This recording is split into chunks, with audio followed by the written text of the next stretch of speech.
Hey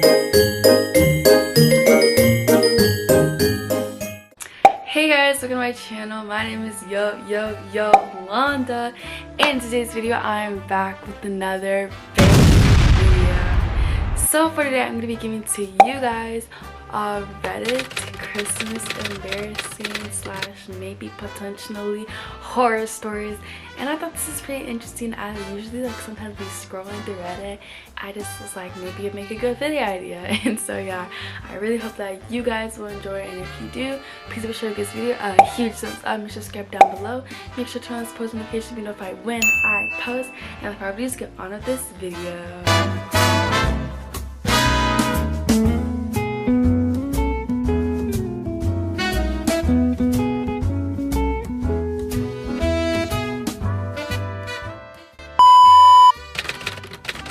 Okay, so starting in number 1, we have not my story, but my parents told me that when they were first married, they handmade a popcorn string to go around the tree.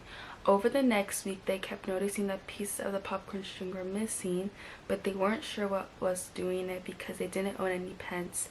Finally, one night, they heard a noise out in the living room, so they went outside to investigate it, and it turns out there was a mouse coming to eat the popcorn string every night.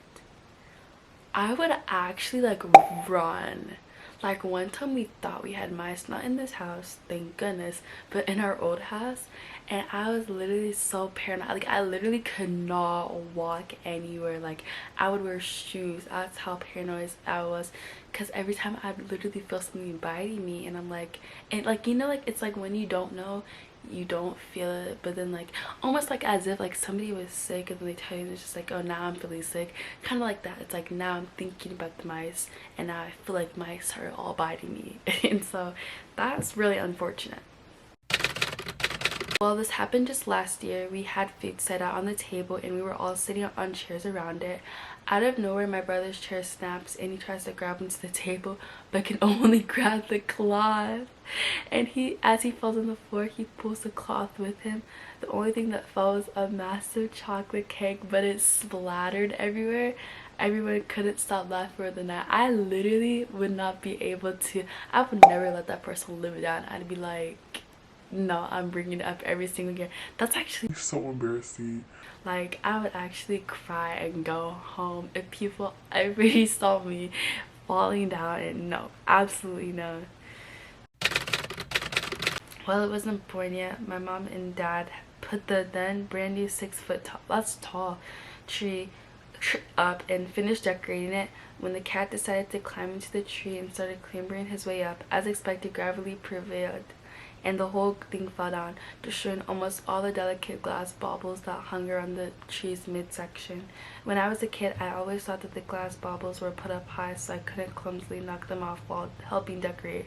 While we had another kid enter the household when I was just 1, apparently he loved climbing the tree just as much as his predecessor did, hence the tradition of having all the glass decorations well out of reach of a mischievous feline. This story never fails to give me a chuckle, and it reminds me of Archie, the cat who grew up alongside me and stayed by my side even in his final few years. It's kind of a mid-story. Let's go a different one. Let's look for a different section. Okay, so it says, okay, I got one for you. I was just finishing having 2 weeks off from work to take care of all the kids, Christmas programs, and so on while my wife took a trip to Hawaii.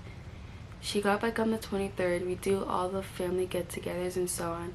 Christmas Eve 2011, we get home from her brother's and she needs to go to work. I try to stay awake until she gets home. I end up falling asleep with a migraine. I woke up at 4:30 a.m. Christmas morning, still clothed on top of the blankets face down.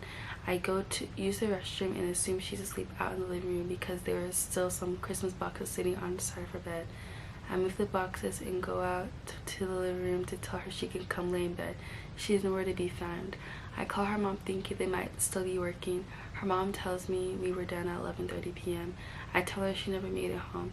We both go walking around town looking for her in the 8 degrees weather. Felt like -18 with the wind chill. Oh my gosh, I literally would cry. I get a call from her mom that she's on her way home and meet her there. Something seems off, but I ignore it because I don't want it to be true. She was with the friend that I didn't know she was friends with and lost track of time. Later the day, I finally can't let it eat at me anymore, and I asked the question, do you have feelings for a blah blah blah blah blah blah? Yes, I love him, came the reply. Well, what? I obviously heard her just fine. I was just blown away. I couldn't believe it. She replies, I love him. I'm in love with him. My wife cheated on me and decided to tell me Christmas Day? That is so messed up. Because it's like Christmas Day and you're gonna ruin it for somebody, and they're not just your girlfriend or your fiance, they're your wife. You know, that's crazy. That is actually insane. I would actually be like so devastated.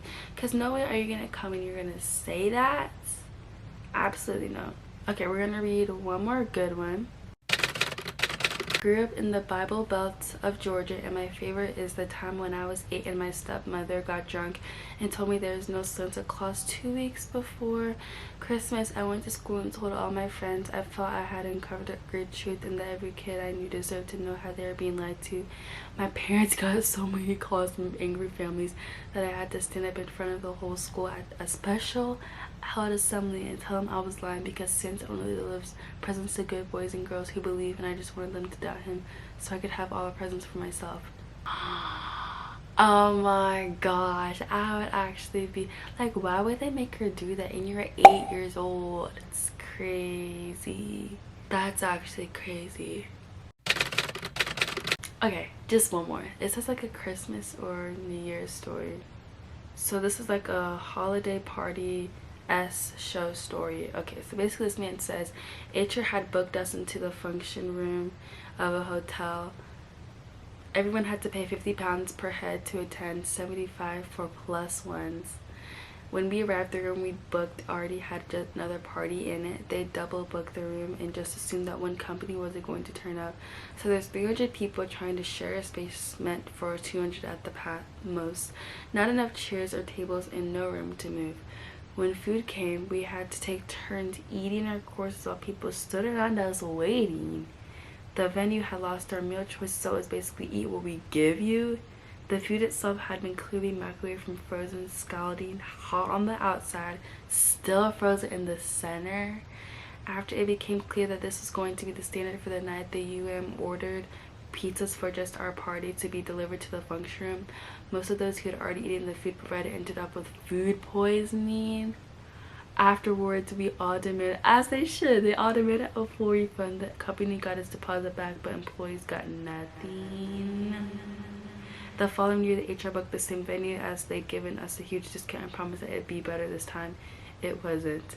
So that's crazy. Literally the comments saying, and they made you pay for your own Christmas party. That's crazy. That is actually, if the food isn't good, I'm not going next year. You best be sure you will not see me pulling up again, eating that, going through all that, and I don't get my money back. And I have to pay $50, or I don't know how much £50 will equate to a US dollar. Okay, maybe one more story, because it's actually kind of interesting. Thingy ran out of space, but we're gonna finish this. But basically, my first job was a restaurant, working at a restaurant when I was 16. The staff always was very good to me and treated me like a little sister. My first Christmas there, we had our annual holiday party with the Yankee gift swapped. Now I don't know what that means, but I brought my waste of space 18-year-old boyfriend with me as a date. Well, wouldn't you know, I happened to pick out a cleverly wrapped box of condoms. The silence in the room was deafening. I think I traded them for a roll of toilet paper just to get rid of them quickly. People tell that story to embarrass me. that would be the last you'd ever see me, because that's actually so embarrassing. Like, no, absolutely no. But if you guys enjoyed that, I really hope you did. Some of them, okay, one or two of them was kind of like, but it's okay, because for the most part, the other ones are pretty interesting. And yeah, I really hope you guys